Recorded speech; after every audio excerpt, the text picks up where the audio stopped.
Welcome to the ESPN Saturday Showcase, presented by 5 Hour Energy. And welcome to Tallahassee and the ACC on ESPN. It's a matinee in the ACC between two teams heading in opposite directions. Florida State, red hot, having won 3 in a row. They're unranked. Clemson, after a COVID pause, back-to-back losses, still ranked 20th. But you can see Florida State, they have become the hot new contender in the ACC, lurking 1 game along with Pitt behind Virginia for the top spot in the conference standings. Hi again, everyone. Bob Wischusen, Dick Vitale, and Dick. Again, we've got 2 teams heading in opposite directions. Brad Brownell's team, these Clemson Tigers are struggling. Well, you know, Bob, they're struggling because they're not playing the defense they played earlier in the year when they beat the likes of Purdue and Alabama, and they beat this Florida State team. They're not playing that kind of defense. The last 2 games, they've really been blown away, both by Virginia and certainly blown away in their last game as well. But when you look at Leonard Hamilton's club, they're going the other way. As you said, Bob, they're playing outstanding basketball now, and they've beaten in the last 3. They're beating quality teams in the ACC, beat the Carolina Tar Heels. They went out of their way to beat North Carolina State, and I'm telling you, they are playing solid basketball because they had that big win earlier this week when they routed Louisville. Hey, Dick, I don't know that I've heard a team talked up more recently that's unranked than Florida State. Even watching Game Day on ESPN earlier today. Heard LaFonso Ellis, heard Jay Billis both talk about this Florida State team as not only being talented enough to potentially make it to the Final Four, but those guys thought this might be a team that could win it all. Do you think they have that kind of ceiling? Well, they really do have a chance to get better and better because, first of all, they got a tremendous freshman in certainly Barnes, who's a 6'8" point guard, handles the ball exceptionally well. He's just getting familiar with the position. He was a forward his entire career, but now he's playing the point, so he's going to get better and better. And then they got so many players and parts they utilize, and they got the typical Leonard Hamilton where he rotates, uses his bench, and they have size. They're going to be a threat. There's no doubt about it. But they better take care of business today because Clemson's coming back with a little idea. They want to break that unbelievable poor performance in the last 2 games. And Amir Sims gets the Tigers on the board first. John Newman is back in the starting lineup as he is starting for the 6th time this season. And speaking with Brad Brownell earlier today, he talked about Amir Sims and John Newman and Jonathan Baer as being the guys who are the seniors. Those are the players they have to lean on to try and get themselves out of this rut. You can also see Wyatt Wilkes getting the start for Florida State as Anthony Polite misses his 2nd consecutive game with a shoulder injury. You know, Simpson, an all-ACC type of player. He can shoot the 3 as well, 40%, shooting overall better than 50%, strong, big, tough player. Alamir Dawes with the rebound off the MJ Walker miss. Dawes, very aggressive defensive player.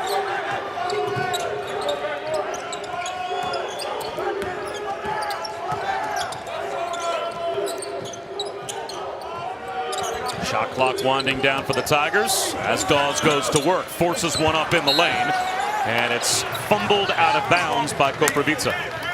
Yeah, not a good shot right there by Dawes. Really, shot selection is important against a club like Florida State. But I'll tell you this as well. Florida State, you mentioned earlier, they're going to miss Polite. Polite's shooting better than 53% from the 3. And he's been out with his shoulder injury the last couple games. Full court pressure. Oh, look at it. Did a good job reversing the ball. Wilkes jumped into the passing lane, got the steal, and Koprivica throws it down off the lob from MJ Walker. You know, Walker's been passing the ball so well. Koprivica's getting better and better. He's just a young, big guy learning how to play. But Walker had 2 points against Louisville, but he had 10 assists, and he defended really well. Very unselfish, good play right here. Perfect lob, Koprivica. It's like Visa, the pizza. I know you like pizza, Bob, but it's Visa. Why when you take a look at me, would you think I like pizza? I've been with you, my friend. You can chow with the best. I really do miss the media buffets, I have to tell you. There's that last foul, by the way, on Raekwon Gray. Newman, the playmaker, but the jumper missed, and a save. Wyatt Wilkes keeps it alive to Raekwon Evans for Florida State. Gray skips one to Wilkes. He can't hit the triple. Offensive rebound. Raekwon Gray flips one up, and it's good. He's really becoming an interesting player in the baseline. You talk about a guy that's getting better and better, getting playing time. You know, I had two guys that went in the lottery last year, Vassell and certainly the kid Williams, who's starting for Billy Donovan with the Chicago Bulls. Amir Sims thought about going to the NBA, put his name in. It was even at Brad Brownell's suggestion, but decided to come back for his senior season at Clemson. And here's Raekwon Gray on the offensive glass. Yeah, right next to split the defense. Very strong player, nice rotation. He made a real smart decision coming back to school. Sims would be right now playing in the G League. There's no way he'd be playing on the NBA franchise at this moment. These kids want too much instant gratification right away. Clyde Trapp is stuffed by Wyatt Wilkes. Well, Trapp made a strong move to the goal, but Wilkes made a better defensive play. That floater comes up short for Gray, and then he commits the foul.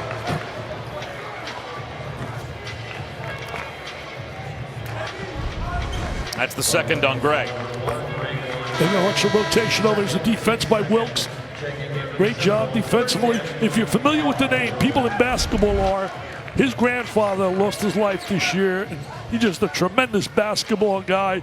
Coaches had great respect. Glenn Wilkes, for years at Stetson, was really a guy that knew the game inside out, wrote some beautiful books, and may he rest in peace.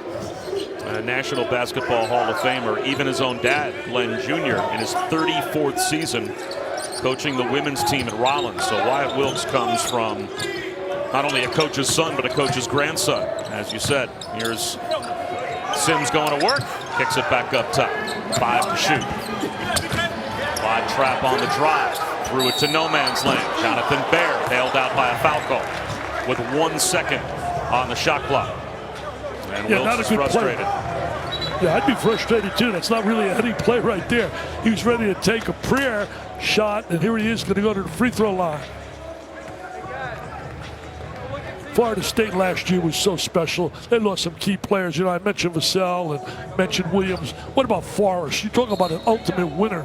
Leonard Hamilton said he's like one of the best winning players he's ever had. He's just a winner's mentality. He was a leader. And Lenny's, is he invited him to dinner? I don't think so. I don't think he's invited him to dinner. He's probably talking about the 3 starters that he lost and 2 lottery picks. And I lost the 6th man of the year in the league. You know, that's Jamie Lucky. Just let him know, Jamie, I mean, think of everything I've lost. You got to be nicer to me with these calls. This team's got to make better decisions than follow the guy in a desperate situation. That's probably what Jamie said. Yeah. So many times, you know, kids have no idea what's on the clock. They just play.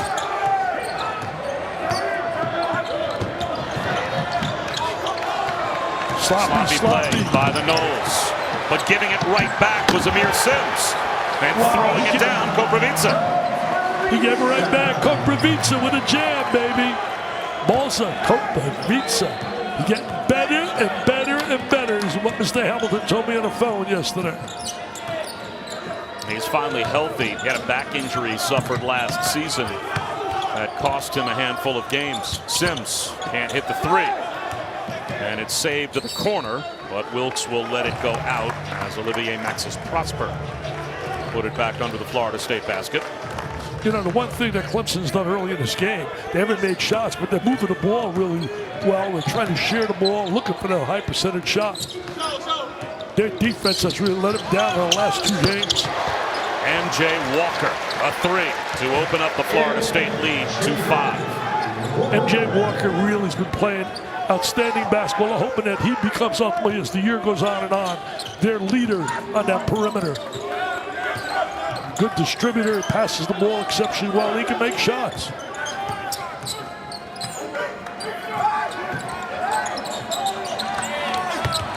Alamir Dawes able to answer.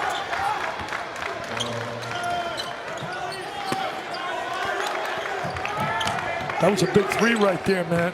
They needed that to lose momentum. I know it's early in the game, but you can see they needed that for a little confidence. Here's the freshman Scotty Barnes. As you saw, he checked in for the first time, last time up the floor. Highest ranked recruit Leonard Hamilton's ever had. He'll launch one and connect. And that's why you're getting to see a kid that there's no doubt about it, he will be a lottery selection. He's a one and done. I mean, Leonard makes no doubt when you talk to him, he said he's going to the NBA, a lot of money in front of him. But he's a kid learning. Connect on the step back. You know, Bob, he's learning a new position. He's never played the point guard in his life, and he's learning at 6'8". We've had some big point guards over the years that they played all their life. When you think about Magic and Hardaways and guys like that. And I'm not saying he's in their category, because those guys are in another world.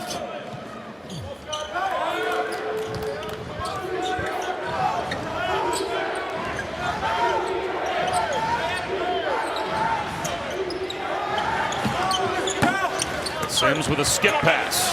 A wide open three is cleared by Koprivica. Koprivica did a great job going to get that rebound. It wasn't right to him. From the corner, hits another triple. Well, he didn't make any shots basically against Louisville, but he passed the ball. So this game, he said, you know what? I'm going to show you I can make shots too. He only had a deuce against Louisville in that round, but he's playing really well to start the game here. That's 2 threes. Walker gets a deflection covered by Dawes. To Sims, knocked out of bounds by a very active MJ Walker early. Clemson only 2 for 8 from the field to start the game. Defense turns to offense for the Noles without Anthony Polite today. They still have the early lead. The Saturday Showcase on ABC is presented by 5 Hour Energy. Get it done. Well, MJ Walker is getting it done. He has a couple of early threes, up to 152 for his career in the top 10 all-time at Florida State. Bob Wischusen and Dick Vitale, and the Noles, as expected, Dick, off to a good start. You had them picked last season, had we had a tournament, to maybe win the whole thing. And this year they've become the fashionable pick as well. They've been playing really well of late. Well, you know, in the ACC last year, they won the regular season. It was 16-4. They won 20 games in a row coming into this game at home against ACC competition. Leonard Hamilton, hey, who said Florida State's football school? Move over. It's the pigskin, baby, to the sideline. It's that round leather ball. Leonard's done a terrific job, and his team has been averaging in their last wins by 17.3 points per game in those 3 ACC wins over Carolina, NC State, and Louisville. They haven't lost at home against an ACC team for a couple of years. They've won 20 consecutive ACC home games. They haven't lost, and that was a game that you and I actually called a buzzer beater against Duke back in 2019. I remember that game. That game was an unbelievable play on an inbounds under the basket for Duke, and they won that game. The ACC record is 26 straight ACC home wins. If I remember right, that was a Cam Reddish buzzer beater. He was wide open. He was wide open. Remember that? But near the elbow. It's a double dribble. Well, can't do that. That is a double dribble. No doubt about that, baby. You know, he gets guys. Paul Biancardi sent me a list today about recruiting.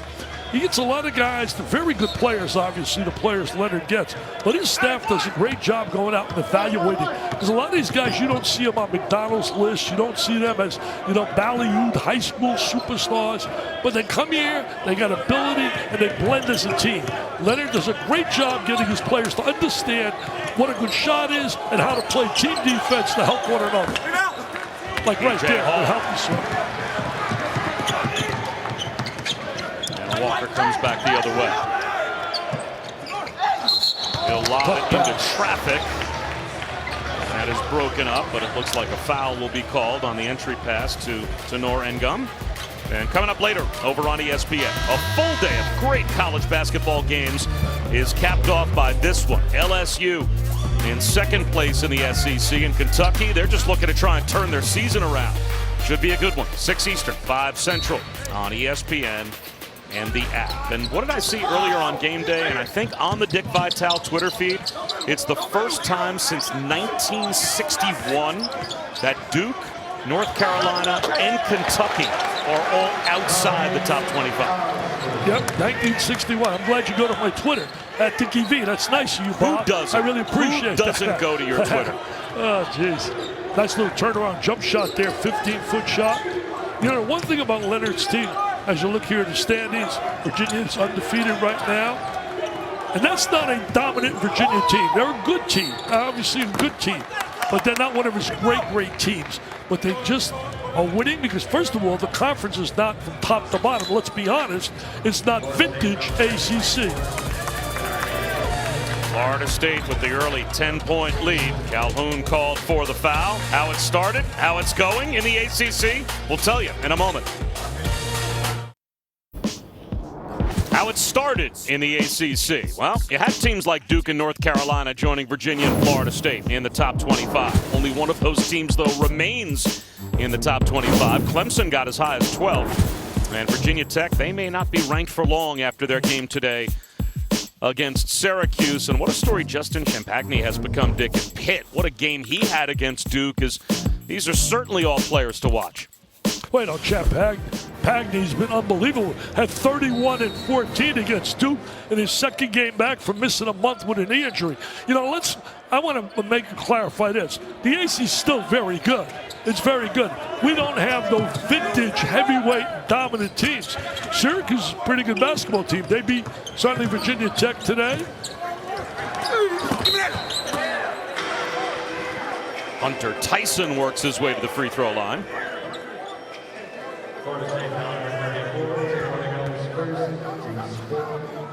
Tenor Ngam picks up the foul. Yeah, you know, the ACC, I think right now is no doubt that the Big Ten is the best conference in basketball, followed by number 2, I would say the Big 12. I think those two are head and shoulders.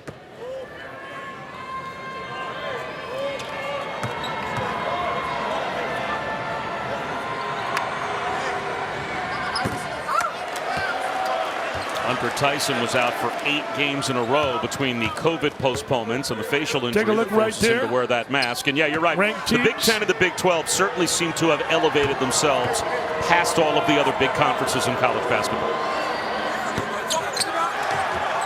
Hey, look at the Big Ten. When you got Michigan State at 2 and 4, I think that tells you about the quality of that league. You better come to play every day. Walker with the left hand and convert. Lost on the baseline, though, by Clyde Trapp, so it will stay with Florida State. I'll have to check, but in the last bracketology from our guy Joe Lenardi that I checked, I think 10 of the top 16 seeds that he's projecting in the NCAA tournament, if it were to begin tomorrow, are either from the Big 10 or the Big 12. That tells you the story. But let me tell you this. The VBDI, basically the Vital Ball Dominix, it likes Mr. Lenard, so it agrees with a lot of them. But isn't it kind of early talking all this about where teams are going to be? There's so much basketball has to be played. Come on, this is January. Come on, man. There'll be so many changes by then.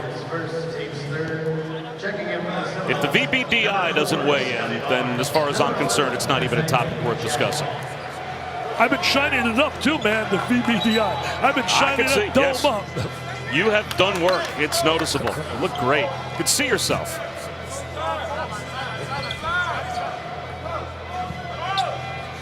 Oh yeah, I could. That's as shiny as could be. I could see myself in there.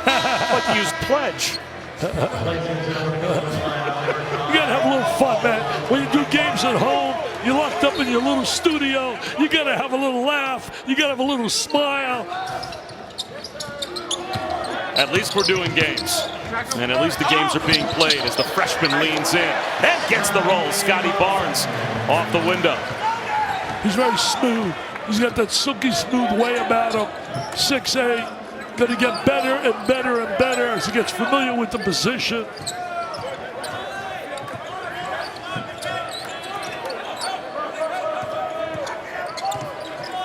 A 10-0 Florida run that's eaten up about the Florida State run that's eaten up about the last 5 minutes. And it continues with the block by Malik Osborne as he meets Hunter Tyson at the rim. And he loves every bit of it. Watch his defensive play. Osborne says, no, no, no. See him with the left hand? Most of you great shot blockers, right? Bill Russell, David Robinson, the Admiral. What do they have in common? They're left-handed. You got the right-handed player coming in. You got that left hand. you got a better situation with a block shot. And there's Osborne pulling down the rebound off the Amir Sims miss. I think it's got to be a little danger time early in this game, man. It's only 10 minutes. A deep triple will not go for Nathaniel Jack. Back the other way. It's another defensive stop. This time, it's Sadar Calhoun that stripped it away from Hunter Tyson. Yeah, Clemson having a tough time getting open looks now. Really, defense is really suffocating. And that's certainly a strength of Leonard Hamilton's teams over the years. Watch this block. The left hand, he comes over. He got the great angle for the block shot. Great timing on it. And then he's going to celebrate with his teammates.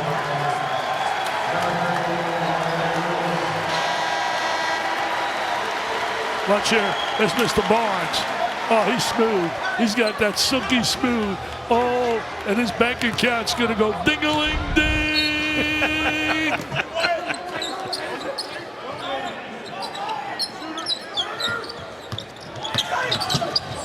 Barnes with the hesitation dribble. Got caught under the basket, feeds Calhoun, and he knocks down a three. Florida State pouring it on early. They're up by 15. And that was created by the penetration of Barnes. He had great vision to find the open guy. And they got guys that can knock down the three. And they're playing without their best three-point guy statistically, Mr. Polite, 53%. Clemson 2 for 13 from the field, but that will at least be a bucket that might get them started in the right direction as Dawes hits a little step back. Previtsa doesn't get the roll, but gets the follow. Great second effort right there by Previtsa. He's right inside, gets the offensive rebound. Dawes has made 2 shots that are really important to Brad Brownell's club. I'm going to tell you, teams play in cycles. I think the COVID situation hurt Clemson when they had that pause. Since then, it's been tough. Bob Wischusen, Dick Vitale, all Florida State against Clemson early, 24-9. The Noles have the lead, and they've got youth, Dick, and they've got vision. Yeah, right here, you're going to look at Barnes. He's got vision, he's got good eyes. See, look at his eyes right now. He spots the open man. He sees his buddies. Knock it down. I want an assist, man. Knock it down. Yes, sir. Hey, 6'8". He's making like a little magic man right there. Magic to Greg Kelso. He used to get a lot of assists, magic by having Kelso there to finish off the play. A lot of people don't remember. Greg Kelso led the Big Ten in rebounding and also in scoring. Terrific player. Well, Leonard Hamilton is happy to have Scotty Barnes back. A brief absence, sprained ankle against NC State, so missed their North Carolina game, but was able to get back for the last couple. And he is an impact freshman. Dawes from the corner, hits the side of the backboard. It rolls all the way back out to midcourt. No shot clock reset, though, down to 5. Amir Sims hooks a pass back up top to Hunter, but that's a shot clock violation as Hunter didn't realize that the timer was winding down. Team defense right there, Bob. Really doing a great job. Look, Coach Brownell on the sideline. I will never forget how his heart was broken with Zion Williamson, who they thought they were going to get down there at Clemson.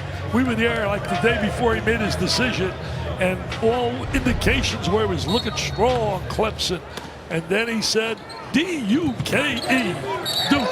You think that broke some hearts?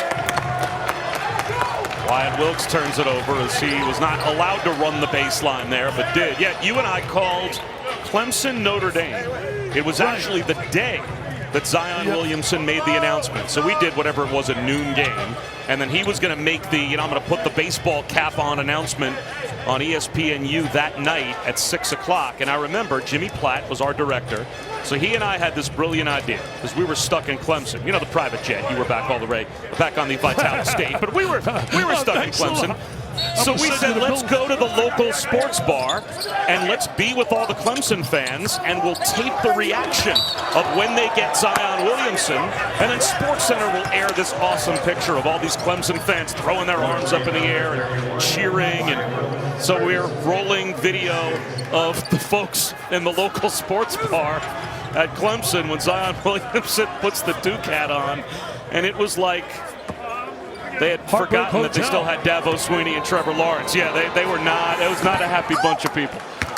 You know, you mentioned Davo Sweeney. When I see the names Florida State and Clemson, Bob, I reflect back to the great games that they had in football back in like 2000. Look here at the points per game. Look here at field goal percentage. And since that Clemson loss, they've been on fire, the Noles. But, you know, I think of the Jimbo Fisher and Dabo back in 2014, 2016, right down to the wire, those games. They were special. Right now, it's been blowout city when you talk about Clemson versus Florida State football. For all the disappointment that Clemson fans may have had, as Barnes comes up short for 3 the night they didn't get Zion Williamson, the Clemson football program now delivers that disappointment to a lot of other football programs around the nation, because there are not too many top recruits that aren't either thinking about or putting a Clemson hat on commitment day and coming to play for Dabo Swinney. He has created an amazing football culture at Clemson. And he's really a good guy. We honored him at my gala a couple of years ago. He made a big donation. His wife's a cancer survivor.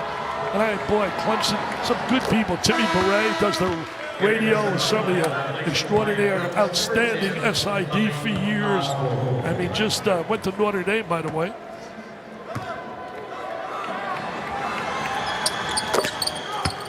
This Clemson team needs to get some rhythm back to their game. You're right, Dick. That pause that they had because of COVID really seemed to disrupt what was a 9-1 start and all the rhythm and consistency they had going. And Brad Brownell said, we just need to have some guys able to get back on the floor and practice for a couple of weeks in a row. And this is a tough league and a tall chore against a team like Florida State on the road to get your rhythm back. You know, Bob, and it was not Cupcake City. As we said earlier, they beat quality teams. You beat Alabama, beat Florida State, you beat Purdue, Maryland. They beat some good basketball teams. Scotty Barnes draws the foul, so he will go to the free throw line. Florida State with an 11-point lead, under 8 to go here in the first half. Basketball studios, Carl Ravitch, Seth Greenberg, 19 of the top 25 in action, including Villanova, number 3, down at the half. Aylin Breed's solo act. He lays it up and in. Nobody in double figures, but they're up by 3. Yeah, when I look at North Carolina, they're getting back to their identity to beat people in transition and pounding people on the glass. In Syracuse, watch out for Quincy Guerriere. He's one of the most complete front court players in the ACC.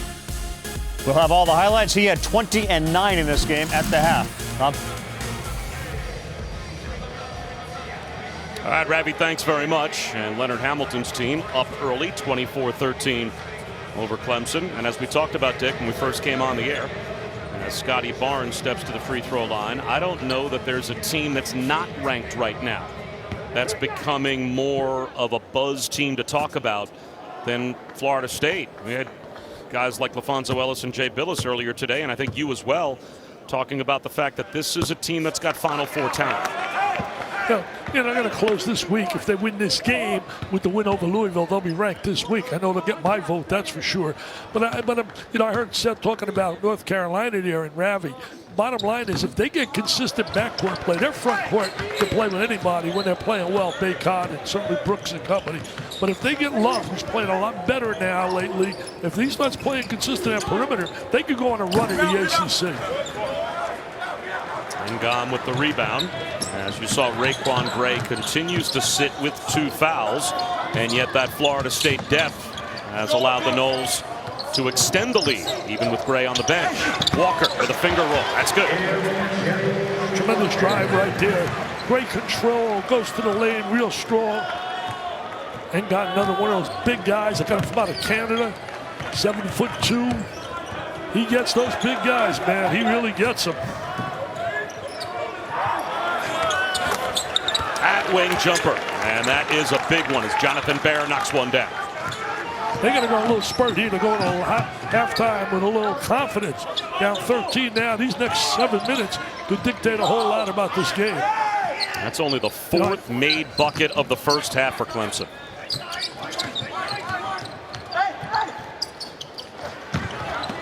NCAAM lost it on the baseline. And it was a really tough pass for him to handle. But another big guy. Look at the size right here. Are you kidding me? Look at that. Now you got to divide. See, you want to figure out whether that's 6. Just take 12 into that 79 inches. and you can figure it out, man. Mathematically, I know I could do that. 12 and a 79. You got there 72, 6 foot change, and 6'7". That's a lot of size, man. I used to teach at 6th, 7th grade. I'm bright enough to realize that, at least based on that list, Florida State is the second tallest team collectively in college basketball. Only the USC. Little turnover right looks there. like this will be a turnover again for Clemson. Amir Sims is called for traveling.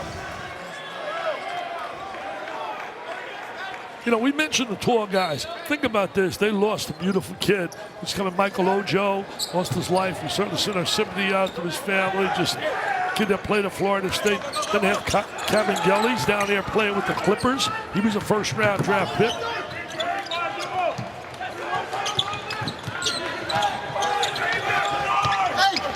Engon flips one up. Soft touch. He's from out of Canada, played in a real small school, so this is a whole different world for him. But you know what? He has another year's eligibility if he wants to stay. Another year working with Leonard Hamilton will really help his game.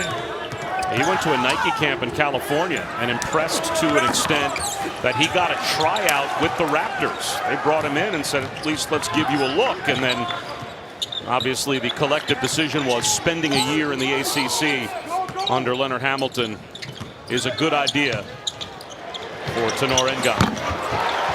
Another triple goes down for the Noles. Noles really playing well. There's no question about playing really efficient basketball offensively and defensively as a team. They share the ball so well. You're tough to scout against. Tough to scout Florida State because you don't know. You can't center on one guy. So many guys can contribute. That'll be a good Big matchup Monday right there. games on ESPN and the app. Yep, leads off with number 13 Virginia as they sit atop the ACC and they host a Syracuse team coming off of a very impressive win earlier today against Virginia Tech. And then to the Big 12 for the matchup of the night, number 12 Texas Tech taking on number 14 West Virginia in Morgantown. So those are two teams that you know will go to war with one another as Chris Beard, Bob Huggins teams square off in the second half of our big Monday doubleheader on ESPN and the ESPN app. That foul on Osborne, his first, but that put Florida State over the limit.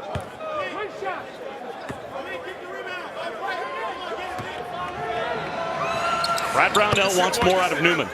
And he said really he is kind of emblematic of what their season has become. They just need to get him on the practice floor. Dealt with the repercussions of knee surgery, a concussion. He got caught up in COVID contact tracing and just has not been able to consistently stay on the floor. You know, Bob, when you got that pause and you got to go a week without practicing, it affects everything. Stamina, rhythm, timing. It really becomes very difficult. Koprivica called for the moving screen. So that's 9 team fouls now on Florida State. There is Newman. Sloppy play. Dribbles it off his foot. They tried to go where no place to go. The reverse just misses for Raekwon Evans.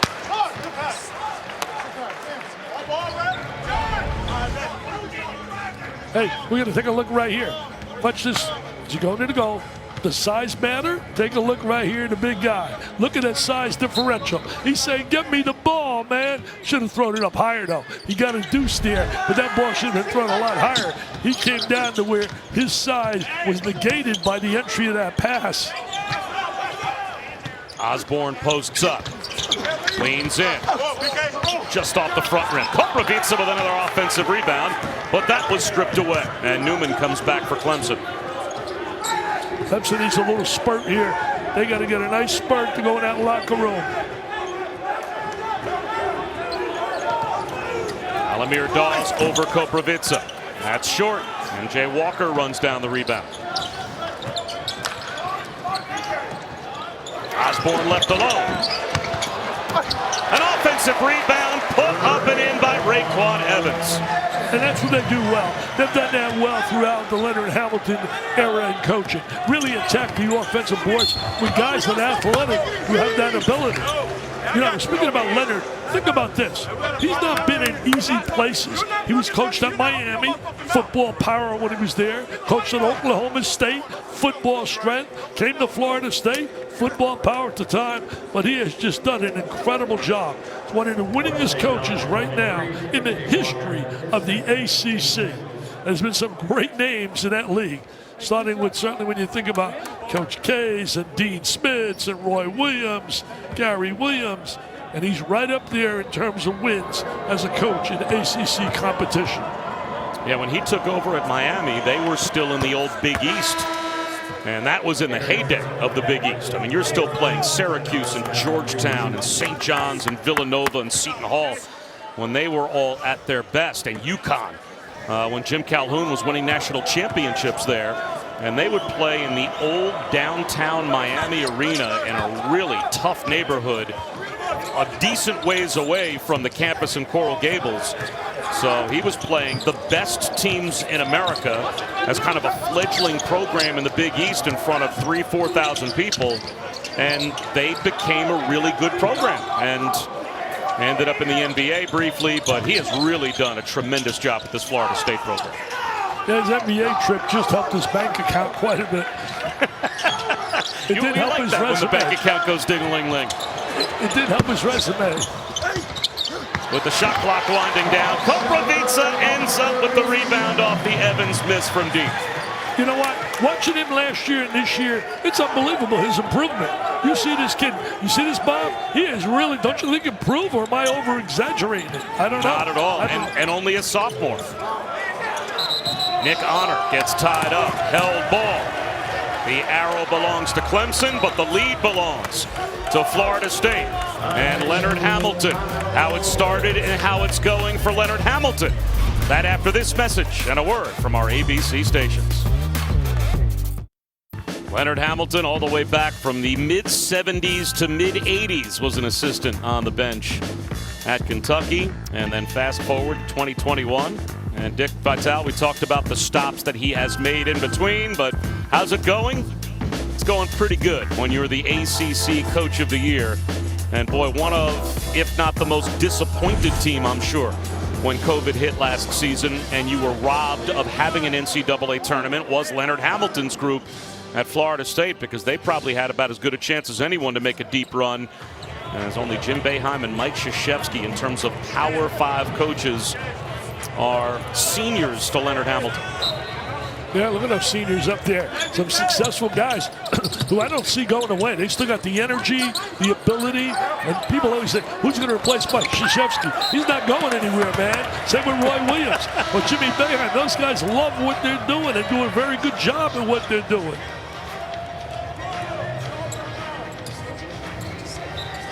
Hey, I look at that list here, those guys in their 70s. What about guys in their 80s? What about giving us? You think I belong on that list? Old? I'm young, though. Young at heart, as Mr. Sinatra used to sing. You're in your 80s? Are you really? I'm 81, you know that. I didn't think you were a day over 79 and a half. Thanks. Calhoun from the corner. It's another three, and what a first half it has been for the Noles. But it's not just this half. Just ask the Louisville people about the Louisville game. Ask the people at NC State. Ask the people in North Carolina. This Florida State team is doing what a coach dreams of teams to do. Get better and better and better and progress with each game. And they're doing that both offensively and defensively. Every shot, challenge, with a turnover. tough entry pass, and it's a turnover as Amir Sims couldn't handle the bounce in the lane. Very frustrating right now. You can see the body language. Oh, Mr. McGregor, you got him one time, you'll get him again. He'll get him again. Talk about bank accounts. It comes your way from Abu Dhabi and Fight Island, UFC 257, as Dustin Poirier takes on Conor McGregor in the main event, 10 Eastern. 7 Pacific on pay-per-view. To order the main card in English and Spanish, go to ESPN+.com/PPV. The prelims will start at 8 Eastern, 5 Pacific on ESPN, ESPN Plus, and ESPN Deportes. Tell you one thing, I got a lot of information today, Sonny. Chuck Walsh does a great job as the SID down there at Florida State. And this week has been Appreciation Week for SIDs. Doug Vance of COSIDA sent me a note about it, and I couldn't echo that sentiment. You talk about, especially in the pandemic, how these guys have been so good and helped us in so many ways, the SIDs. Hemingway rims out a three. Amen. They are doing everything they can to try and keep our train on the tracks during a year where normally, instead of sitting next to those guys and getting all the information at practices and in meetings, they're doing it all remotely, and they've really been a huge help. It's really nice watching the way Florida State moves the ball, cuts without the ball, find open shooters. I'm telling you, they're really doing a great job. Missed that shot, but you can see the way they're getting ball movement, player movement. Bear off the side rim from the corner.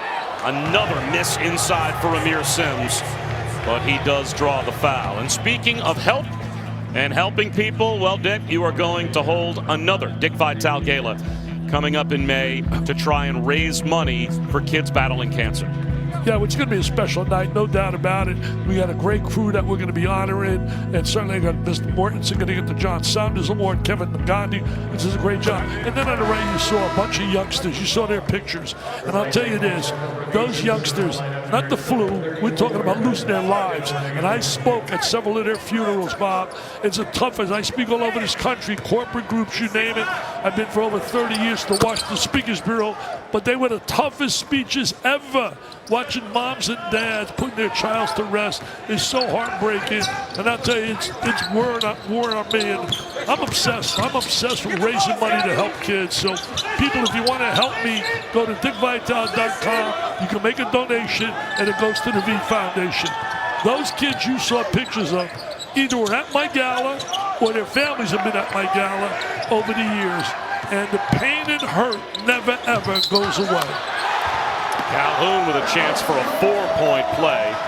And you're right, the inspiration that you have become to those families, and we've all seen it inside of you. It has inspired you to continue this effort so that every year you are out there trying to set a new record and raise even more money than you did last year. And this past season, it's amazing. You did it virtually and set a new record, didn't you, in terms of the amount of money that your gala raised for kids battling cancer?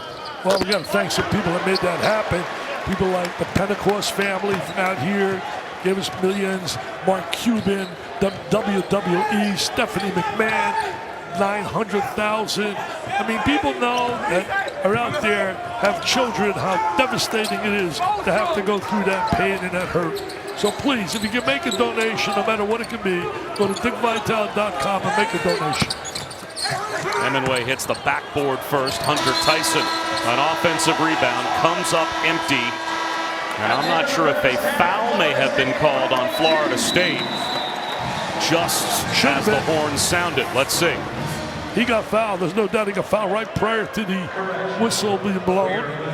I tell you, tough half there for Clemson, coming off that blowout game where they were blown. There was a foul. I don't have to spend a whole lot of time on this. Really, you don't have to spend a lot of time. I got one eye, and I'm in Lakewood Ranch, Florida, a long way from where they are. But I'm going to tell you, come on now.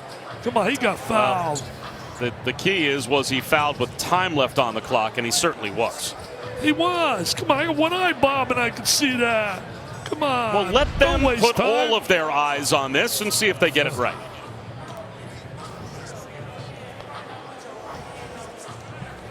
It looked like he got fouled with about 5, maybe 6/10 of a second to go in the first half. So it looks like it will be free throws for Hunter Tyson, and then maybe just a bit of time still on the clock for Florida State. And Dick, this is a Florida State team that you think can go where? What is their ceiling? Well, you know, very impressive. We got to let it play out a little bit longer. I mean, up on top right now, you certainly look at the teams like you look at right there, Gonzaga. You look certainly at Baylor. Baylor today had a tough battle there for Oklahoma State, but came back and are up 9 the last I looked. But you throw in teams like Michigan in there, Villanova. The COVID's hurt them a little bit, but they're right up there. I think they're in that anywhere from right now, I would say put them in a category from 12 and down. But they're going to get better and better. I think they're going to steadily get up there because a kid like Barnes is going to get better. They're getting familiar with each other, the rhythm. The key is where you're going to be in March. When Mr. Lenardi then posts that bracketology, that's when it counts, right then. Now it's just great PR and great excitement for all your people.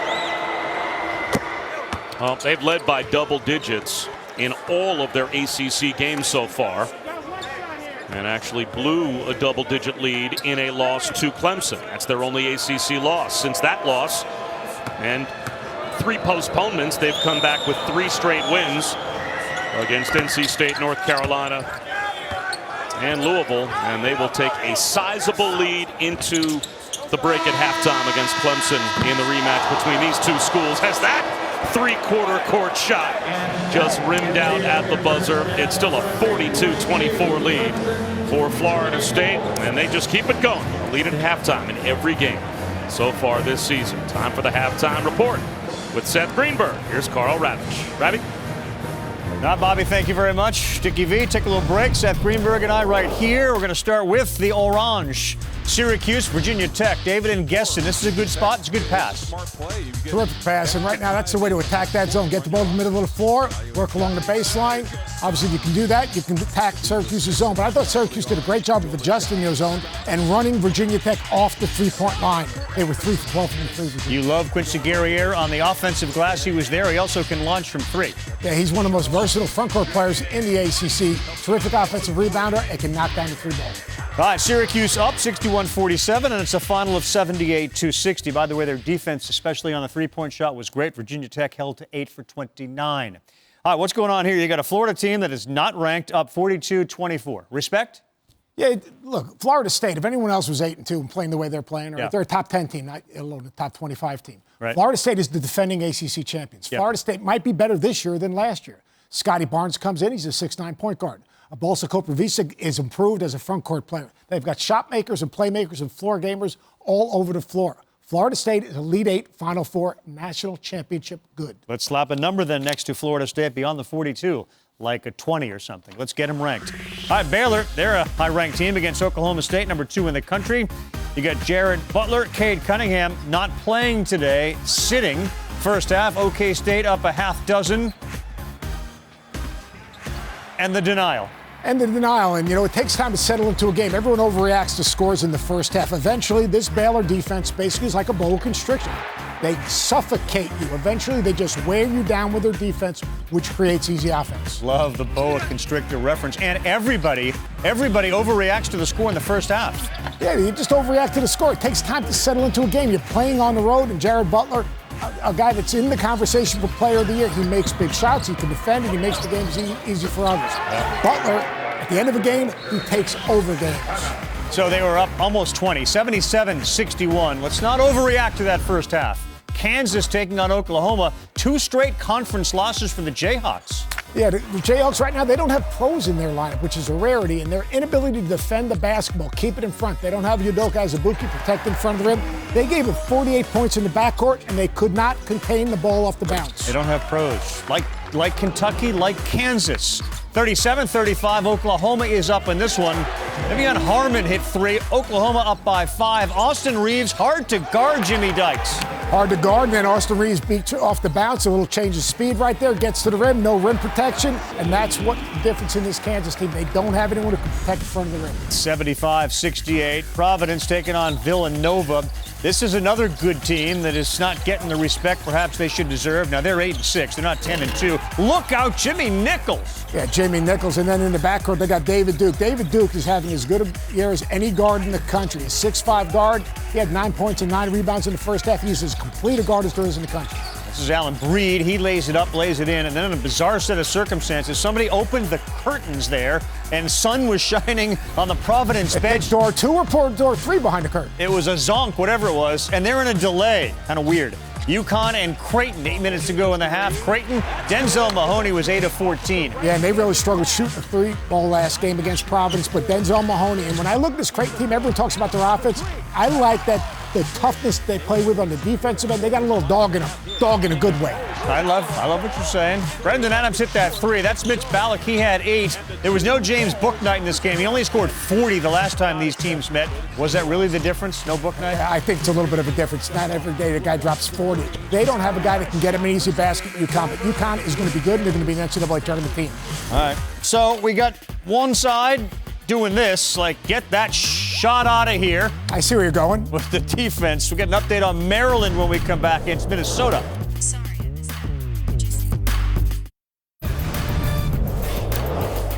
All right, halftime report continues. Seth and Carl, Minnesota, Maryland. You described this as just life in the Big Ten, huh? Life in the Big Ten. If you don't play well, you're not going to win. A week ago, Minnesota absolutely ran Michigan off the court. Michigan team that could go to the Final Four. Today, Maryland is doing that to Minnesota on the road. If you don't play well, you have no chance of winning this league because every game is not a game. It's an event. It's an event. Eric Ayala, the drive to the tin. They're up 8. Daryl Morsell. Ayala knocks down the 3. Ayala was terrific at 22 in this game so far. Ayala and Scott have been great for Maryland. Quentin Grimes, 15. Houston, a winner, 68-51. All right, I shot the Sharif, and he shot me back. Sheriff Cooper has changed things for Auburn. It's a joke. Like, to me, he's got a little John Morant in his game. I like that. Makes the game easy for everyone around him. I mean, you're talking about 3 games they've scored in the 90s. They're scoring 13 more points a game with Sharif Cooper on the floor. He had a double-double at the half. At the half. At the half. 11 assists at the half. That's good, huh? That's great. Alan Flanagan had a career-high 24, 16 points, 12 assists. Poor Bruce Pearl took Cooper out of the game. He had 6 rebounds, a little shy of a triple-double. And all of a sudden, Mike White's team looking to win again. They're going to win it with 27 seconds to go. They're up 87-78. Plus, UFC 257. Tonight, the notorious Conor McGregor returns. I plan on stealing the show every time. With a rematch against Dustin the Diamond Poirier. I'm gonna stop Conor by any means necessary. New subscribers get UFC 257 and a year of ESPN Plus for only $89.98. With ESPN Plus, you'll get unrivaled UFC access, including exclusive fights and original content. Buy it on ESPNplus.com/PPV.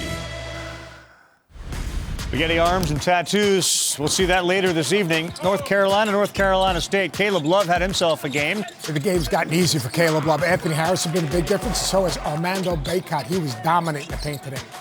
Ron Sharp, I'll do it myself. Andrew Platek picks up a little assist, and then it's Love again. They win at 67, or they were up 67-53. And the Hills are playing a little bit better, a little identity. All of a sudden, they're developing their identity of playing fast, getting heavy defense, and they're also impacting the ball defensively. Carolina, I would buy them. Buy on Carolina. Baylor ends up winning again. We learned not to overreact to first half scores. Yeah, first, I don't overreact, worry, and be concerned about the boa constrictor. The good news is that they've closed the blinds. The sun is no longer shining on the Providence bench, and they are back to playing in the second half. MJ Walker, he had 8. Clemson was 4 of 24. 4 of 24 in the first half. Yeah. Just keep your shirt on. Welcome back to the ESPN Saturday Showcase, presented by 5 Hour Energy. Just about set for the start of the second half between Florida State and Clemson. All Noles in the first half. Florida State made 7 threes. Clemson made 4 total baskets. 14 of 16 at the free throw line for Clemson. That's the only reason they even have 24 points on the board. Bob Wischusen, Dick Vitale, but Dick, we saw the balance and the depth of Florida State in the first half.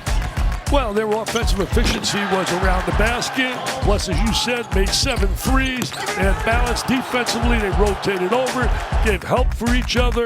And their physicality was so strong. And their size certainly mattered big time as well. I mean, they're just a big basketball team, aggressive basketball team. Remember this, though. Remember this. This team beat them by 10. Clemson beat them by 10 early. Clemson is just not playing like they did early because there's no fluke when you beat Alabama and you beat Purdue and you beat a team like Florida State. I think that COVID-19 has affected Brad Brownell's team big time. I think the week they had off was really, since that moment on coming back, it just has not been the same Tiger team. How do you get them back on track? They got to get back on track. Because, I mean, they got a resume that can be impressive. But if you love the eye test today, you look at the eye test, and I got the one eye that looks, they don't look like an NCAA basketball team, I can tell you that. But you know, here's an interesting thing with Florida State. You realize they've had leads in ACC competition. 34 on North Carolina State. They had a lead of 24 with Louisville before putting them away, and have a lead at halftime of 20 here in this game. It's just been unbelievable what they've been able to do and really hurt clubs. And they've shot the ball extraordinarily well over this win streak as well, continuing in the first half. Over their last 3+ games, they are 36 of 72, dead on 50% from 3. And with the size you talked about, the advantage they have up front in that department, if they're going to shoot 50% from 3 as well to go along with that size on the offensive glass, they're going to be really hard to beat. Well, and also they're playing without their best three-point shooter. He's right now shooting 53%. He's out with a shoulder injury. Polite. But I'll tell you this, Bob. You know, I did halftime. I went to say, dummy, what did you do? Did you rank this club, Florida State, last week for the AP poll? I had them ranked, Bob. I had them, Mr. Polite. I had them ranked. And I'll tell you this week, they'll be in my top dozen. I'm going to tell you that right now, unless we have a miracle turnaround by Clemson, and the Clemson kids come back and win this game, then it's a whole different ballgame.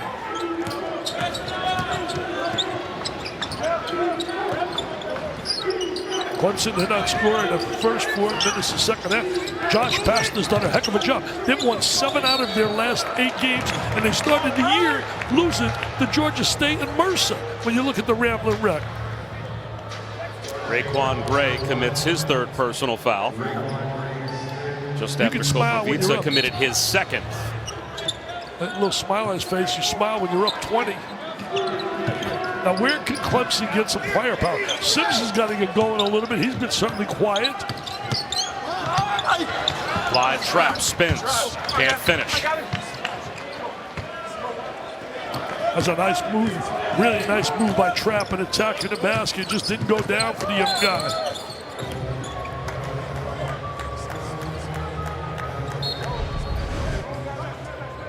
He's smiling. Look at that right through the mask. I can see him. Yeah, I'd be smiling too. I'd be giving thumbs up. I'm up 20. Yeah, Leonard smiling. Now he's not smiling. Talking to the official, I don't believe that call you're making. Well, that call was against Clemson. It was a foul called on John Newman away from the ball, his 2nd. You know, Leonard's big in gospel music. I don't know if people know, he and his wife really big in it.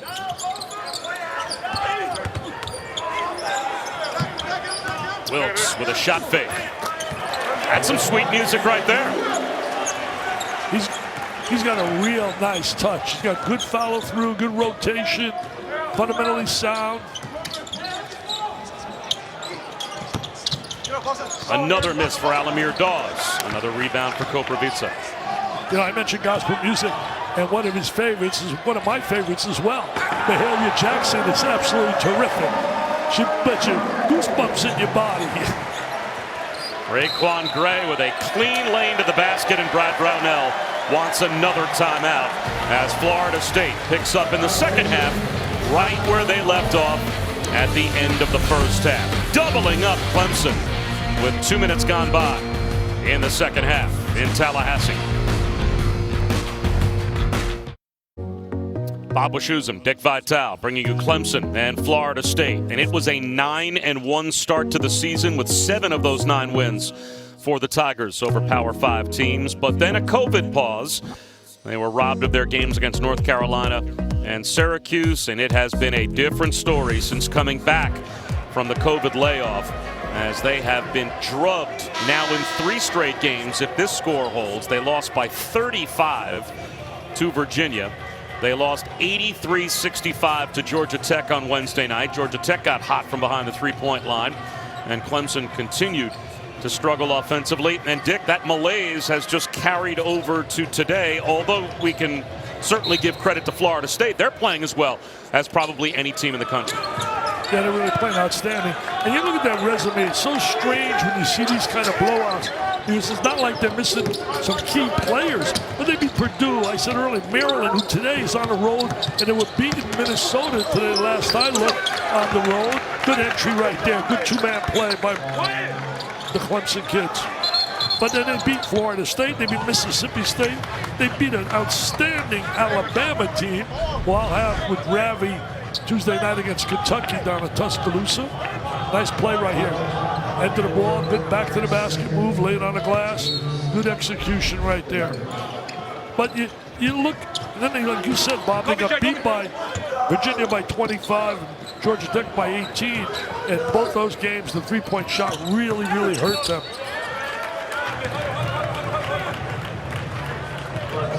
Looks like P.J. Hall is called for the foul, bumping M.J. Walker. You know, Virginia beat it by 35. I was being kind right there. 25, beat it by 35. You know, the question I have, Bob, what is the real Clemson team? I mean, because really, you know how good Alabama is? Alabama's been terrific. They beat that team. They beat really Purdue had a 4-game win streak till it ended last night. Juwan Howard's kids went at Purdue and got a win there. And I find it hard to believe, not the much they're losing, it's the way they're losing, getting dominated. And shooting terribly. 5 of 28 from the field so far in this game. 2 of 18 from three-point land. And Coach Brownell, on coaching in quarantine himself, said it's been hard. He missed practices, and he had not missed many practices in his career as an assistant or a head coach. But now, because of contact tracing from a positive on the coaching staff, he was forced to go into quarantine and try and watch the practices on Zoom, and then as best he could, coach his team from afar. And they just lost their mojo. You're right, and they have not been able in any way to get it back. Cobra gets up left alone at the front of the rim. It's getting ugly, Bob, getting ugly. You mentioned coaches, you know, missing practice and all. Rick Pitino's had 3 pauses at Iona. 35 practice sessions missed because of the COVID. It's unbelievable. And This Connor baby's getting closes ugly. one up.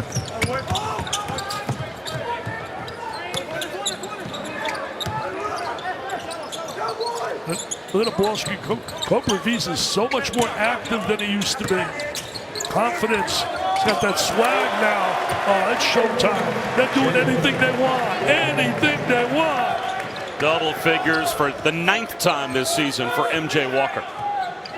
It's tough for a coach sitting on that sideline, a guy that really knows the game. Brad Brownell, to sit there and watch this is going to hurt big time. Another 3 missed, this time Hunter Tyson, but sneaking inside, getting the offensive rebound and getting shut down was Nick Honor. And Koprivica comes back the other way. They take such pride in playing defense, the Florida State kids. Again, that's a trademark of them. I'll tell you a guy that's a very important guy at Florida State, gets no publicity, Stan Jones, their assistant coach. That guy is so well schooled. Look at a great ball fake, share the ball. Wild sets up Raekwon Gray. Raekwon Gray knocks it down. That's Mr. Jones. He's got a little smile on his face. Come on, give us a smile, coach. I'm covering up. Stan Jones. He is a guy that does a heck of a job. Is able to draw the foul on the drive. He can't believe what they're seeing. This club is on fire. The nose control putting the hurt to the Tigers.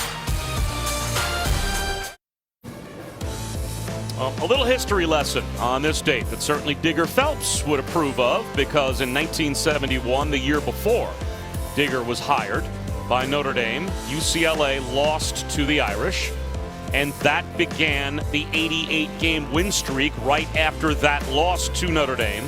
That ended with a UCLA loss. I think Digger Phelps may have talked about this one, Dick Vitale, once in a while with us, to Notre Dame. And so bookended losses for UCLA to the Fighting Irish in between an 88-game win streak. Well, you know, in that game right there, when it happened in 71, Johnny D was the coach, not Digger, Richard Phelps. And in that game, a guy by the name of Austin Carr, who's a scoring machine, he did something. I bet you didn't know this, Bob. And I know my producer didn't know this, because I didn't know this till about 5 minutes ago. Austin Carr scored 46 points in that game, and that's the most ever scored against a John Wooden basketball team. And then 88 games in a row, and all of a sudden, Richard Digger Phelps, he put on that unbelievable flower on his lapel, and he strutted on the court for Mr. Wooden's 88-game win streak. He rolled out guys, if my memory collect, John Schumann, Gary Brokaw, some great players. like clay. And they went on and they won that game. And let me tell you, I've heard the story at least 100 times. I've seen cufflinks that he's had about it. I've seen the whole bit. Richard Phelps. By the way, I've got an injured player right here. You know, people don't realize what a great job Digger did when he was at Notre Dame. He had some great, talented teams. This is not an injury that Leonard Hamilton wants to see. M.J. Walker, who is being attended to right now by Amanda Robinson, the trainer for Florida State. Her birthday, by the way, was either yesterday or today. The team gathered around at the shoot-around earlier today and sang happy birthday to Amanda. And now she is out there tending to M.J. Walker. Cake? Did they get a birthday cake? I guess they got to be worried about that because they got a birthday cake to the NCAA and they put them on probation. They put Notre Dame on probation for a year in football, Bob, because a coach takes a picture with a kid and also a text message during the wrong time. You know, and we got coaches out there on record, talking about buying players. We got academic frauds going on and buying players. 2017, it's 2021, no rulings going on. Notre Dame got that 1-year probation, and I'm biased, there's no doubt about it, but they should have received a reprimand, not a year when they put a headline on probation. You thought they're cheating drastically. Come on. Coach Kelly takes a picture. Guy sends text messages. Go get those people that are buying players and that are doing things that really shouldn't be done, that are absolutely brutal for the game. And I'll tell you, it frustrates me big time that you have situations 2017, here we are in 21, and no decisions. You should be able to make a decision within 1 year on programs. And Mark Everett's got to do something with the staff and have that change, because that is absurd. Don't get me started, okay, Bob? I know we're going to blow out here. I think too late. I think we did get you started. Oh, you did? And it is worrisome looking at M.J. Walker. He took an inadvertent elbow from his own teammate, Tenor Ngom, with the left elbow on a box out off the free throw. Looks like he caught M.J. Walker in the head.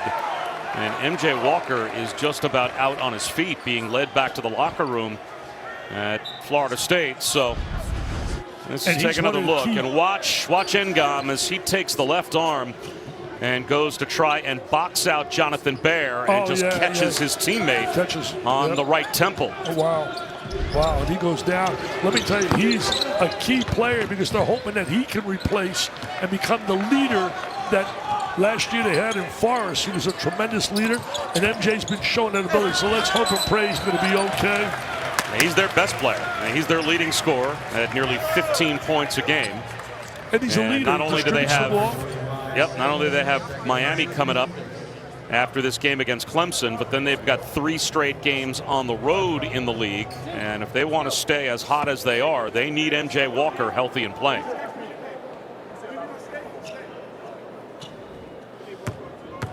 You don't like to see these situations when it's head injuries. Really scary. And now we've got Koprivica putting some ice on the right ankle or the bottom of his shin. So that's probably the second best player that Leonard Hamilton has had this season after M.J. Walker, and his leading 3-point shooter, Anthony Polite, out today with a shoulder injury, and still they are putting it to Clemson. Well, Gray's certainly playing really well for them too, but you look right there, Koprivica's getting better and better and better. Baer on the drop. That is denied by Ngom at the rim. Ngom, I'll tell you, he's got some potential. You can't teach that 7'2" size. He should stay 1 more year and really work on development inside. They got so many players they can run on the floor. Scotty Barnes whips one up top. Now it's Calhoun, adding to a career-high day as he's got 13. So much confidence out there, and the balance is unreal, Bob. The balance in that club, they really share the ball well. They really are a team. T for togetherness, E for effort, A for attitude, and M for mental toughness.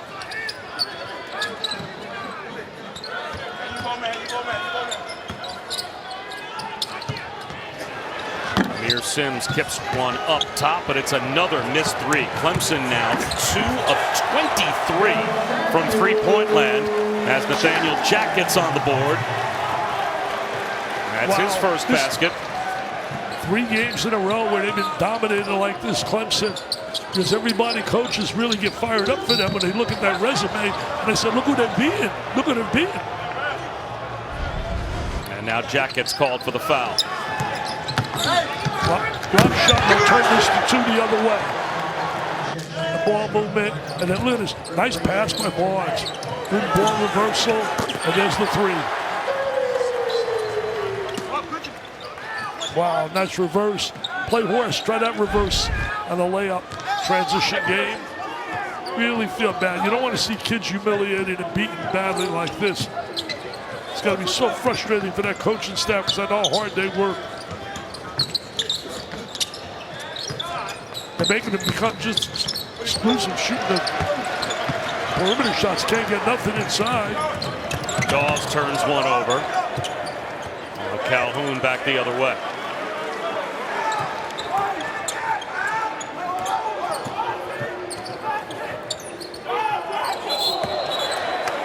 And that will be a foul on Amir Sims with a push to the back of Ballard. Well, we have lost legends in the world of baseball, especially in this past year, Dick, and the loss of Hank Aaron, Henry Aaron, just passing away, I know hit home with you. You took these pictures when you were part of a guest appearance on Conan O'Brien and had a chance to spend some time with Hank Aaron, and that's got to be some memory right there. Yeah, it really is. My dad loved him. My dad thought he had the greatest bat in the game, and my dad used to love Joe DiMaggio as an all-around player, but he loved Mr. Aaron. I told him when I sat with him about that, and we sat and talked, and I even went into a stance. I said, check me out, can I hit? He looked at my stance and all, and he said, stay in television, stay in television. But he was such a beautiful man. He went through so much hurt and vicious hate that's out there when he was challenging Babe Ruth's record, and then when he broke the record, and really just hard to believe that people can have hate in your heart instead of appreciate the unbelievable talent and the unbelievable ability that Hank Aaron had. And not only did he have that unbelievable ability, he was such classy off the field as well as on the field. Memories are unbelievable. Hank Aaron, just as special as it gets. Maybe the most amazing stat, and to me, he still is the true home run champion of all time. If you were to take away all 755 home runs that he hit, he still would have been a 3,000 hit guy for his career. He would have 3,000 hits if he never hit a home run. Here's Osborne for 3. That's good for Malik Osborne. Boy, they are on fire. Everything they're doing, they're playing with such confidence. There's such rhythm. Timing to everything they're doing is excellent. The efficiency is off the charts, Florida State. And this is a frustrating afternoon for Clemson. Well, the world is certainly the worse for losing a man that not only was a tremendous baseball player, but was probably one of the top human beings in sports history as well. As we say goodbye to Hank Aaron, and we're back after this. A word from our ABC stations. College basketball studios. I mentioned 19 of the top 25 are in action. Duke and Louisville aren't ranked. Both are on 2-game losing streaks. Louisville gets a layup from Jalen Withers on a pretty pass, and they lead by a couple. That's on ESPN. Villanova 58-45 over Providence. Justin Moore 17 points, 5 rebounds. And Big Ten Ohio State underway up 4 over Wisconsin. Bob. All right, Ravi, thanks very much. And Dick, Villanova Providence, that's an interesting game. I know Providence is a team that has caught your eye this year. You think they're one of those teams out there that no one's talking about, but could be dangerous come March? You know, the Big East is really tough. There's no question. Ed Cooley's done a great job with the Friars. They may have too much to handle today with Villanova. Ravi, I'll see my man Carl. We would see each other when we were talking together, and I'll be for Kentucky and Alabama game. And wow, we had the Kentucky-Alabama first game in Lexington. They better play a heck of a lot better than that down in Tuscaloosa Tuesday night. today they're in a game with LSU that's really a game that both clubs need badly. This is just unbelievable, Bob. They can't do anything wrong. I mean, they're all smiling. I mean, they're just putting a show on. You got to remember what they lost from last year, too. I think you documented it earlier, Bob, losing Patrick Williams to the lottery, starting now in the NBA, losing Devin Vassell, lottery pick. I mean, it was unbelievable. Forrest, one of the great winners ever to play for Florida State, and yet they just reload. And they don't get none of these guys are McDonald's High School All-Americans. Well, Scotty Barnes is, but you're right. That is the type of player I knew but I think it bears repeating and pointing out that Scotty Barnes is not the normal type of guy that Leonard Hamilton gets. He has gotten highly rated recruits, but he's not normally bringing in a top 5, top 10 player the way that the Kentuckys and the Dukes are, and yet he has won over these last handful of years just as much as those teams have won. And boy, last season, if COVID had not canceled March Madness, who knows how far Florida State would have gone based on the fact that they were the champions in the regular season of the ACC. And according to our own Mike Schmitz, as an NBA draft prospect, if Scotty Barnes can pick up his shooting, then he will really be the total package, as he, according to Paul Biancardi, has a lot of similarities to a Draymond Green type player. That doesn't have Draymond's physical stature in terms of the strength and all that. He'll get stronger as he gets older. But I think he's going to make himself a shooter. A lot of guys, when they go to the NBA, they become better shooters. So much time to work in those areas. You don't have the academic pressures along the way. I think he's going to be a very good player. But, you know, Paul Biancardi told me, in terms of sending me some info, 2018, their class was 13 in the nation, Florida State. That's all that had to go into. And look at this. Hustle. Oh, what a pass. Oh, what a pass he made. Calhoun couldn't convert off the pass from Koprivica. And now an injury went around for Clemson. Shoulder injury right here. That's the freshman Omax Prosper.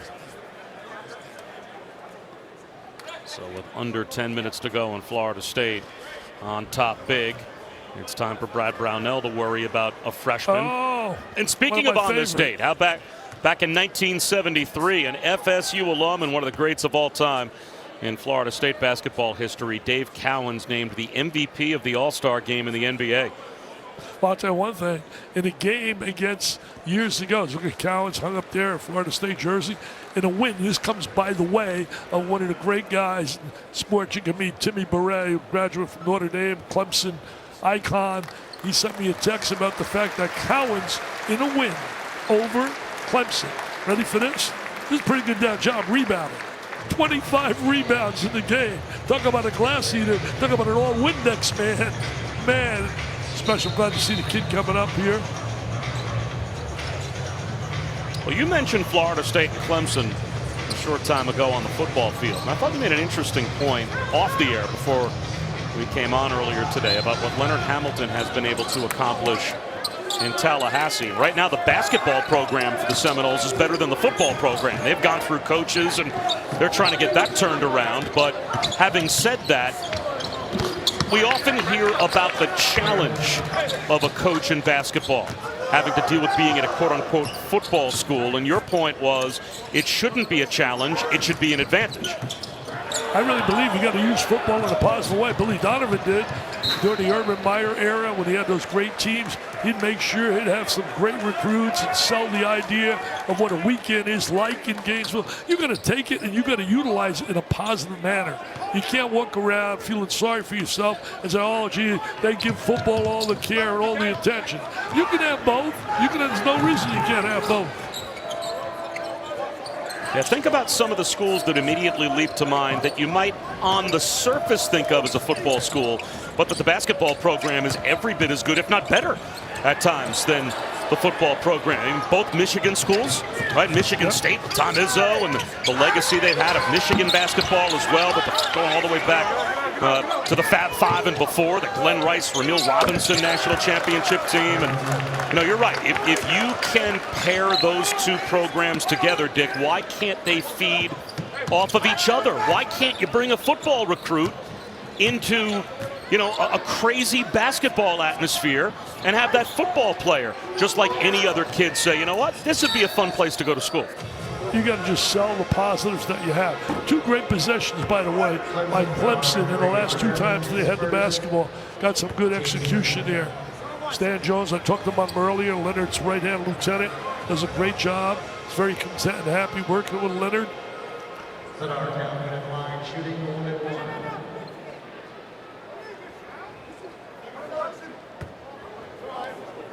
So maybe Florida State's most improved player, Balsha Koprivica, at the free throw line. I would think so. From what I saw last year and this year, he looks like a different player. And I'll tell you this as well. Last year's team had a chance to win it all. In fact, in my most recent book I did with Hoops Weiss, the guru from out of the East who really knows sports inside out, especially at collegiate level, and we did that book. That book is, at the end, we have a draw. And in that draw that we do, we fantasize and we go through the draw with who we think is going to win. And we got Florida State winning the national championship. That's how good we thought they were, winning the national title.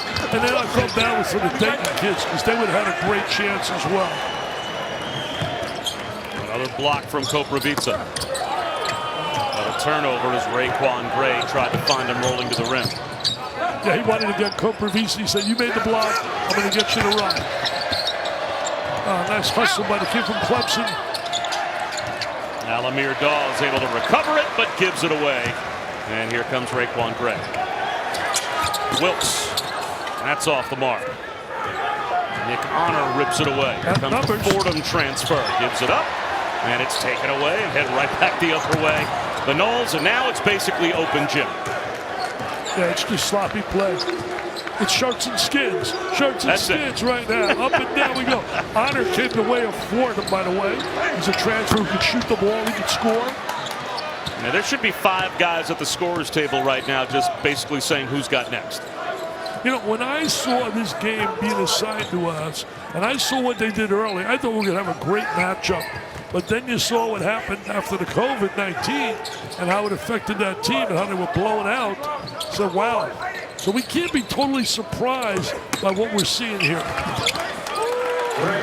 Raekwon Gray adds to the Florida State lead. He's got that strong physical stature, man. That body looks like he can be a heck of a tight end. Honor with a floater. And a foul called with 6:51 to go.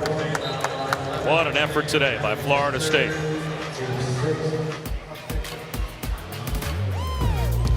The Saturday Showcase on ABC is presented by 5 Hour Energy.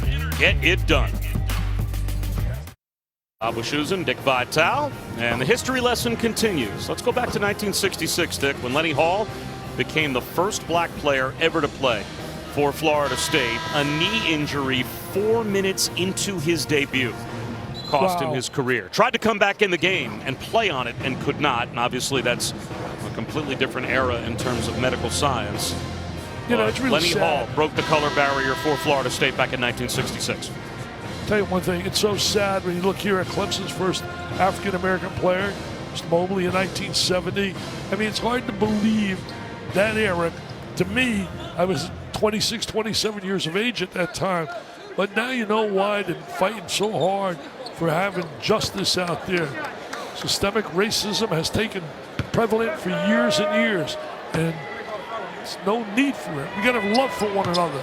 And all of us love equality, love one another, care about one another, treat people like you want to be treated. That's all you got to do. It's just everybody treats one another like they want to be treated. I learned that from a mom and dad with a 5th grade education, but a doctorate of love. Used to sing that praise to me all the time. Richie never did. Richie, treat people like you want to be treated. And I don't know, I've tried to do that in my life. And you've done it well. I think all of us at ESPN, a lot of good people there, care about one another. Guys I know anyway, my colleagues have met so many beautiful people. Wilkes He's able to flip one outside, but Nathaniel Jack can't connect. I like this kid Honor, number 4, man. He plays hard, plays with a little bounce to his step. There's got to be something with this team that we don't see, because there's no way in the world you win those games they won. I mean, they won some big-time games.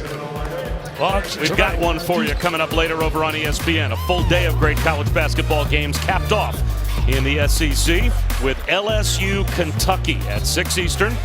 Should be a good one. It's on ESPN and, of course, on the ESPN app. And both those clubs are really in desperate need for a win. LSU defensively has been breaking down. They got a great diaper dandy who can score in Cameron Thomas. It'll be interesting. Boston came back with his first real strong game against Georgia, but they lost at the end of the game, and he had 18 points. Made some good shots. Maybe he's going to get going. Amir Sims is fouled by Ngah. Now, one more time, Bob, I want to sing the praises of all the SIDs. I mean, Chuck Walsh has been sending me notes here, and I know Ben does a great job. When you think about Winter Rod down there at Clemson, I mentioned Timmy Beret earlier, and this week is Appreciation Week for all the SIDs. I mean, they did Doug Vance and Cosida really getting that message out, because a lot of guys have lost jobs, the problems economically due to the pandemic, and people have no idea how valuable they are, except if you work like you and I do, Bob, and realize the help they provide us is unbelievable. It's invaluable. Yeah, we could not do our jobs without them. There's no question.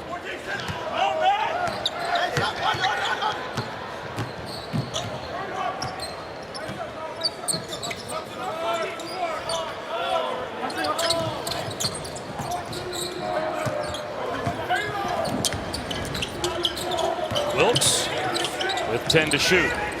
It's caught in the corner. Cross to the freshman Scotty Barnes, and now Ngah with 5 to shoot. Ball movement to Wilkes. That's off the mark. And the rebound pulled down by Clyde Trapp. All right, so Clemson's going to fall out of the top 25, Dick, with a performance like this and make it 3 straight losses. Where does Florida State go to? From unranked to where? Well, going for me, I'm going to chart my vote in around 11 or 12. I really believe that. That's how impressive they've been in the streak that they've had. This will be their 4th impressive win in conference play. So I'm going to have them up there big time.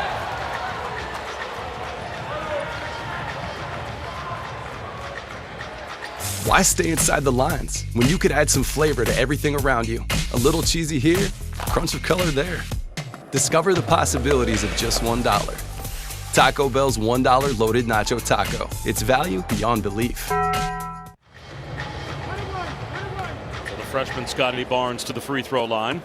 Preseason watch list player for the Naismith and Wooden Awards. And we had him listed as the #1 power forward in America, #5 overall player on our ESPN 100. And yet they envision him more, Dick, as you said, as a point guard. And granted, you know, a Magic Johnson-sized 6'8", 6'9" point guard. Do you think his game can translate to the NBA as a legit, you know, run a team point guard? Well, you got to understand one thing. He's only a teenager yet, so he's got a lot of basketball ahead of him to get better and better. And that's what Leonard told me. Leonard said he's got great IQ for the game, understands the game. He has great skills the way he handles the ball pass. He's got to work to become a better shooter, and he will. And he's got to work defensively because he's going to play point. He's going to be checking some really outstanding people on that perimeter. But hey, let me give you an update. We're just talking about these SIDs. I just got a text message here from Chuck Walsh, and it's all about, right now, MJ Walker in the locker room. He took his tape off by himself. He's sitting up, and he's watching the game right now. MJ, we wish you the best, buddy. Good. We wish you the best. Just follow that medical team there. Listen to Amanda and all those people, and you're going to be fine. That 3 goes down for Clyde Trapp. Yeah, this is a team that, and there's Chuck Walsh, speak of the devil, as he has been in constant communication with us from the sideline in Tallahassee. But for this Florida State team, as you said, to legitimately go from unranked all the way up to the top 12, top 10, they need MJ Walker, and he's their best player, their leading scorer. and probably the most consistent go-to guy they've got offensively as Jack hits a three. I'll tell you one thing, that guy's going to shoot the three, man. I didn't know they were going to be that good of a team shooting threes. You got Duke playing Louisville today. Both clubs, as Carl mentioned earlier, both have lost 2 in a row. I think Duke's going to get better and better with Jalen Johnson back. That's a nice move right there. By Clyde Trapp. Trapp's made some good plays here. He's really made some good plays. Driving the ball, he made a big perimeter shot as well. Florida State's been dominating.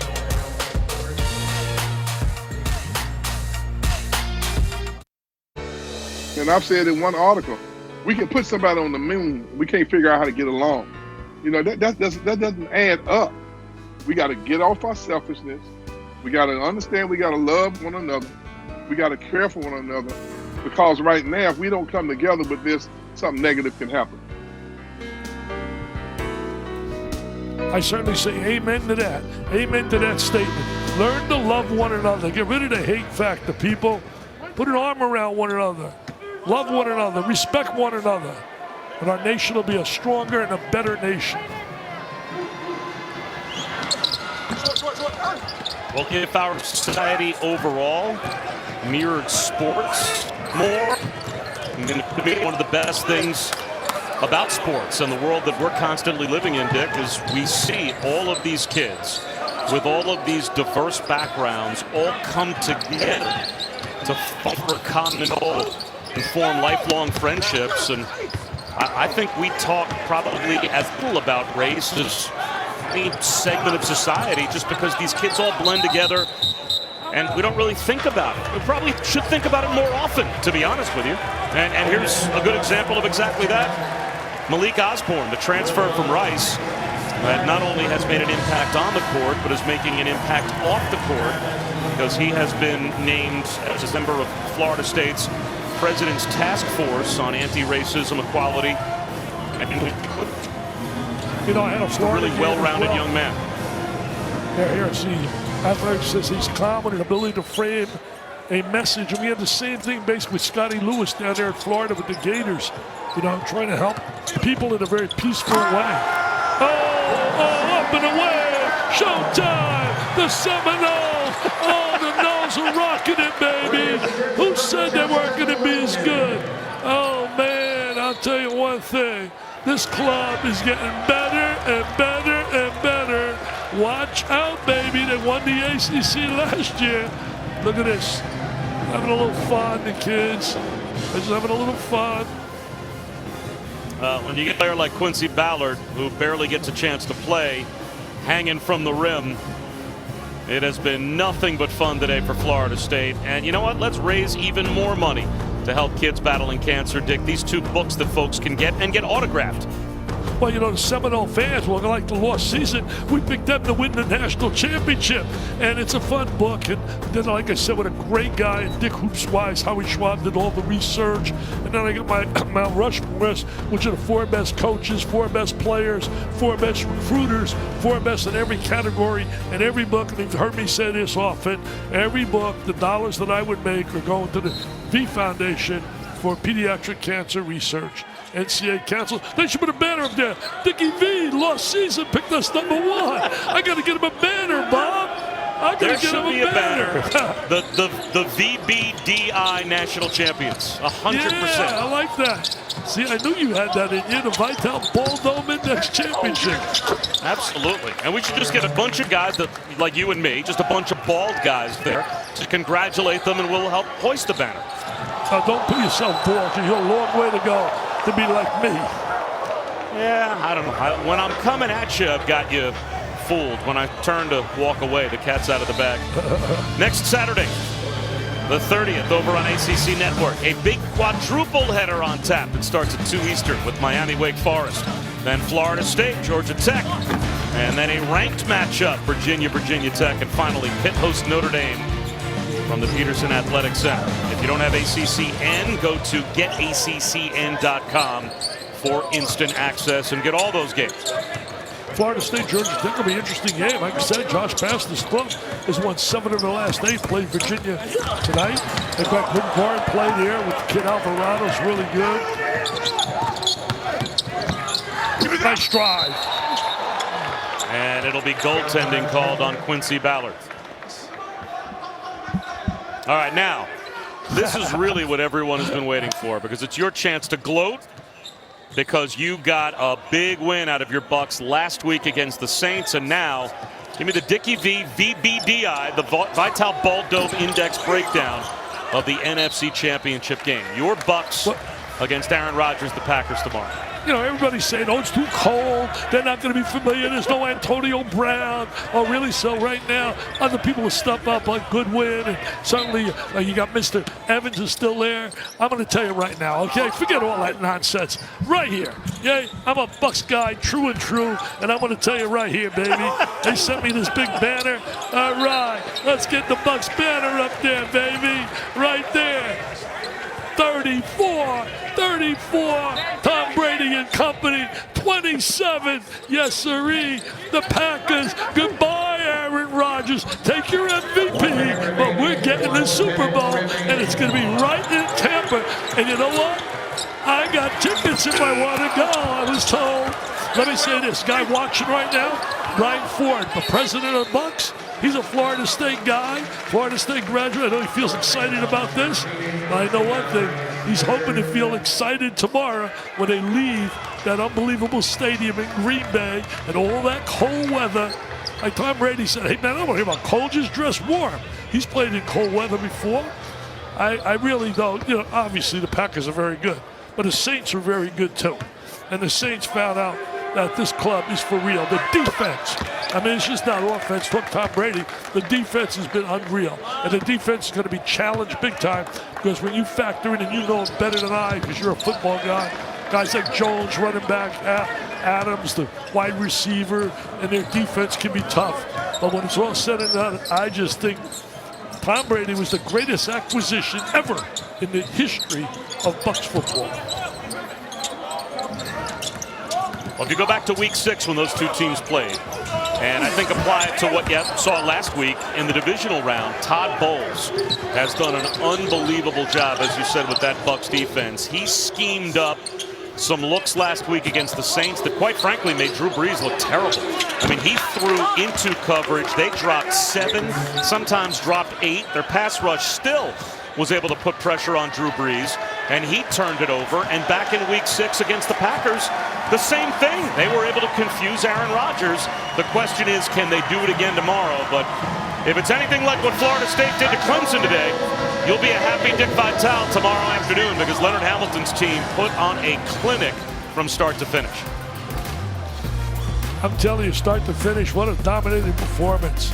Just a dominating performance. Got him right to field, jubilant and excited. Take care, Bobby.